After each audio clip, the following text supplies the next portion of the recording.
بسم اللہ الرحمن الرحیم۔ معزز سامعین، السلام علیکم ورحمۃ اللہ وبرکاتہ۔ آج میں آپ کے سامنے حضور اکرم صلی اللہ علیہ وسلم کے طائف کے سفر کا قصہ بیان کروں گا۔ نبوت مل جانے کے بعد 9 برس تک نبی اکرم صلی اللہ علیہ وسلم مکہ مکرمہ میں تبلیغ فرماتے رہے اور قوم کی ہدایت اور اصلاح کی کوشش فرماتے رہے، لیکن تھوڑی سی جماعت کے سوا جو مسلمان ہو گئی تھی اور تھوڑے سے ایسے لوگوں کے علاوہ جو باوجود مسلمان نہ ہونے کے آپ کی مدد کرتے تھے۔ اکثر کفار مکہ آپ صلی اللہ علیہ وسلم کو اور آپ کے صحابہ رضی اللہ تعالی عنہ کو ہر طرح کی تکلیفیں پہنچاتے تھے، مذاق اڑاتے تھے اور جو ہو سکتا تھا اسے درگزر نہ کرتے تھے۔ حضور صلی اللہ علیہ وسلم کے چچا ابو طالب بھی انہی نیک دل لوگوں میں تھے جو باوجود مسلمان نہ ہونے کے حضور اکرم صلی اللہ علیہ وسلم کی ہر قسم کی مدد فرماتے تھے۔ 10ویں سال میں جب ابو طالب کا بھی انتقال ہو گیا تو کافروں کو اور بھی ہر طرح کھلے محال اسلام سے روکنے اور مسلمانوں کو تکلیف پہنچانے کا موقع ملا۔ حضور اقدس صلی اللہ علیہ وسلم اس خیال سے طائف تشریف لے گئے کہ وہاں قبیلہ ثقیف کی بڑی جماعت ہے، اگر وہ قبیلہ مسلمان ہو جائے تو مسلمانوں کو ان تکلیفوں سے نجات ملے اور دین کے پھیلنے کی بنیاد پڑ جائے۔ وہاں پہنچ کر قبیلے کے 3 سرداروں سے جو بڑے درجے کے سمجھے جاتے تھے گفتگو فرمائی اور اللہ کے دین کی طرف بلایا اور اللہ کے رسول یعنی اپنی مدد کی طرف متوجہ کیا، مگر ان لوگوں نے بجائے اس کے کہ دین کی بات قبول کرتے یا کم سے کم عرب کے مشہور مہمان نوازی کے لحاظ سے ایک نووارد مہمان کی خاطر مدارت کرتے، صاف جواب دے دیا اور نہایت بے رخی اور بد اخلاقی سے پیش آئے۔ ان لوگوں نے یہ بھی گوارا نہ کیا کہ آپ صلی اللہ علیہ وسلم یہاں قیام فرما لیں۔ جن لوگوں کو سردار سمجھ کر بات کی تھی کہ وہ شریف ہوں گے اور مہذب گفتگو کریں گے، ان میں سے ایک شخص بولا کہ اوہو، آپ ہی کو اللہ نے نبی بنا کر بھیجا ہے۔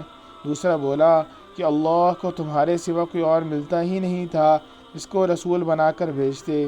تیسرے نے کہا میں تجھ سے بات کرنا نہیں چاہتا، اس لیے کہ اگر تو واقعی نبی ہے جیسا کہ دعویٰ ہے تو تیری بات سے انکار کر دینا مصیبت سے خالی نہیں، اور اگر جھوٹ ہے تو میں ایسے شخص سے بات کرنا نہیں چاہتا۔ اس کے بعد ان لوگوں سے نا امید ہو کر حضور اکرم صلی اللہ علیہ وسلم نے اور لوگوں سے بات کرنے کا ارادہ فرمایا کہ آپ صلی اللہ علیہ وسلم تو ہمت اور استقلال کے پہاڑ تھے، مگر کسی نے بھی قبول نہ کیا، بلکہ بجائے قبول کرنے کے حضور صلی اللہ علیہ وسلم سے کہا کہ ہمارے شہر سے فوراً نکل جاؤ اور جہاں تمہاری چاہت کی جگہ ہو وہاں چلے جاؤ۔ حضور اکرم صلی اللہ علیہ وسلم جب ان سے بالکل مایوس ہو کر واپس ہونے لگے تو ان لوگوں نے شہر کے لڑکوں کو پیچھے لگا دیا کہ آپ صلی اللہ علیہ وسلم کا مذاق اڑائیں، تالیاں پیٹیں، پتھر ماریں، حتیٰ کہ آپ صلی اللہ علیہ وسلم کے دونوں جوتے مبارک خون کی جاری ہونے سے رنگین ہو گئے۔ حضور اقدس صلی اللہ علیہ وآلہ وسلم اسی حالت میں واپس ہوئے۔ جب راستے میں ایک جگہ ان شریروں سے اطمینان ہوا تو حضور صلی اللہ علیہ وسلم نے اللہ سے یہ دعا مانگی، اے اللہ، تجھے سے شکایت کرتا ہوں اپنی کمزوری اور بے کسی کی اور لوگوں میں ذلت اور رسوائی کی۔ اے ارحم الراحمین، تو ہی ضعفاء کا رب ہے اور تو ہی میرا پروردگار ہے۔ تو مجھے کس کے حوالے کرتا ہے؟ کسی اجنبی بیگانے کے جو مجھے دیکھ کر ترشرو ہوتا ہے اور منہ چڑھاتا ہے، یا کسی دشمن کے جس کو تو نے مجھ پر قابو دے دیا؟ اے اللہ، اگر تو مجھ سے ناراض نہیں ہے تو مجھے کسی کی بھی پرواہ نہیں ہے، تیری حفاظت مجھے کافی ہے۔ میں تیرے چہرے کے اس نور کے طفیل جس سے تمام اندھیریاں روشن ہو گئیں، جس سے دنیا اور آخرت کے سارے کام درست ہو جاتے ہیں، میں اس بات سے پناہ مانگتا ہوں کہ مجھ پر تیرا غصہ ہو یا تو مجھ سے ناراض ہو۔ تیری ناراضگی کا اس وقت تک دور کرنا ضروری ہے جب تک تو راضی نہ ہو۔ نہ تیرے سوا کوئی طاقت ہے نہ قوت۔ مالک الملک کی شان قہاری کو اس پر جوش آنا ہی تھا کہ حضرت جبرائیل علیہ السلام نے آ کر سلام کیا اور عرض کیا کہ اللہ نے آپ کی قوم کی وہ گفتگو جو آپ سے ہوئی سنی اور ان کی جوابات سنے، اور ایک فرشتے کو جس کے متعلق پہاڑوں کی خدمت ہے آپ کے پاس بھیجا ہے کہ آپ جو چاہیں اس کو حکم دیں۔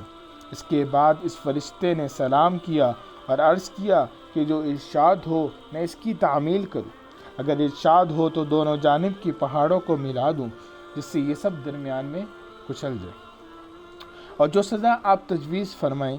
حضور صلی اللہ علیہ وسلم کی رحیم و کریم ذات نے جواب دیا، میں اللہ سے اس کی امید رکھتا ہوں اگر یہ مسلمان نہیں ہوئے تو ان کی اولاد میں سے ایسے لوگ پیدا ہوں جو اللہ کی پرستش کریں اور اس کی عبادت کریں۔ معزز سامعین، طائف کی ہی اولادوں میں سے طائف کی اولادوں میں سے پھر محمد بن قاسم نکلے، اور انہوں نے یہ سندھ کی جو ہے ملتان تک آ کر فتح کیا۔